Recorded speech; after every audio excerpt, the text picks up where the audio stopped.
এখন যদি আপনাদের মনে হচ্ছে যে এই মুহূর্তে একটা ওয়েব সিরিজ দেখবো, কোন ওয়েব সিরিজটা দেখবো, তাহলে চোখ বন্ধ করে আপনারা এই ওয়েব সিরিজটা দেখে ফেলুন।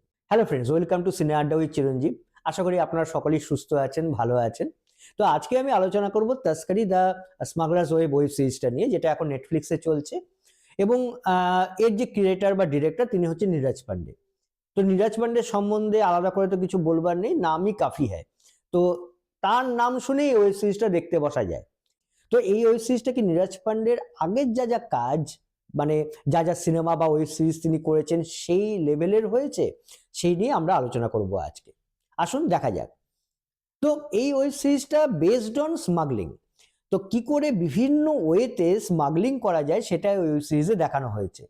মানে একজন লেম্যান যিনি স্মাগলিং সম্বন্ধে কিছুই জানেন না, তিনি ওয়েব সিরিজটা দেখলে বুঝে যাবেন যে স্মাগলিং কিভাবে করা হয়, স্মাগলিং জিনিসটা কি, কাস্টমস কি, কাস্টমস অফিসাররা কি, এই সমস্ত কিছু ডিটেলে এই ওয়েব সিরিজে দেখানো হয়েছে। মানে স্মাগলিং এর যে বিভিন্ন প্রসেস, বিভিন্ন ওয়ে এই ওয়েব সিরিজে দেখানো হয়েছে, সেটা এক কথায় অনবদ্য। তো এই সিরিজে দেখানো হয়েছে যে কি করে বিভিন্ন জিনিসকে স্মাগল করে আনা হচ্ছে, কাস্টমস অফিসাররা কি করে স্মাগলারদের ধরছে বা স্মাগল করা গুডসদের ধরছে। তো সবসময় একটা বুদ্ধির খেলা চলছে স্মাগলারদের মধ্যে এবং কাস্টমস অফিসারদের মধ্যে। মানে ভীষণই ইন্টারেস্টিং একটা ওয়েব সিরিজ এবং একদম ইউনিক কনসেপ্ট। এই ওয়েব সিরিজের প্রত্যেকটা এপিসোডের শেষে একটা করে ক্লিফ হ্যাঙ্গার ছাড়া হয়েছে।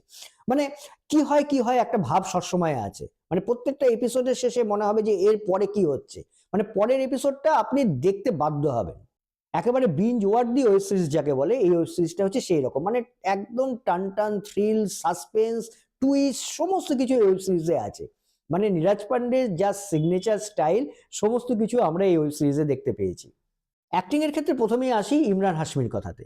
তো আমি এটাকে বলবো যে ইমরান হাশমির কামব্যাক সিরিজ। এই সিরিজ দিয়ে ইমরান হাশমি মানে হয় কামব্যাক করলেন মেন রোলে। এই সিরিজে ইমরান হাশমিকে একজন ইন্টেলিজেন্ট কাস্টম অফিসারের ভূমিকায় দুর্দান্ত লেগেছে।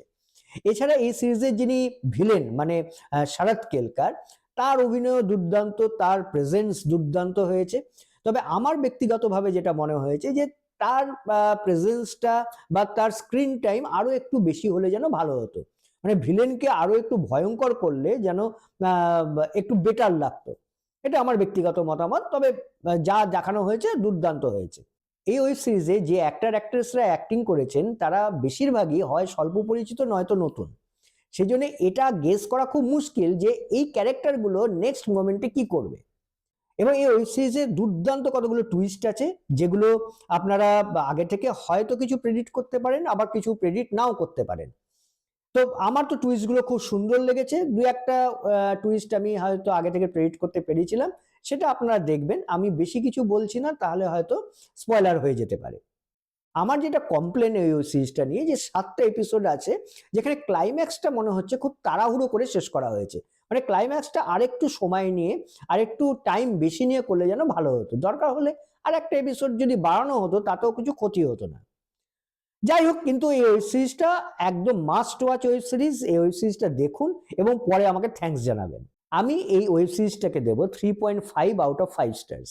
এবং আপনারা অবশ্যই নিচে কমেন্ট করে জানান যে ওয়েব সিরিজটা আপনাদের কেমন লাগলো, এবং এই ভিডিওটা যদি আপনাদের ভালো লেগে থাকে এবং যদি খারাপও লেগে থাকে, তাও আপনারা নিচে কমেন্ট করে জানান। তো সেটা আমাকে হেল্প করবে একটা বেটার ভিডিও বানানোর জন্য। এবং আপনারা অবশ্যই এই চ্যানেলটা লাইক এবং সাবস্ক্রাইব করবেন, তাতে আমার একটা মোটিভেশন বাড়বে যে আমি আরো ভালো ভালো ভিডিও আপনাদের জন্য নিয়ে আসব। তো আজকে এই পর্যন্তই। এবার নেক্সট কোনো ভিডিওতে অন্য কোনো রিভিউ নিয়ে আবার আপনাদের সামনে আসব। Thank you, by.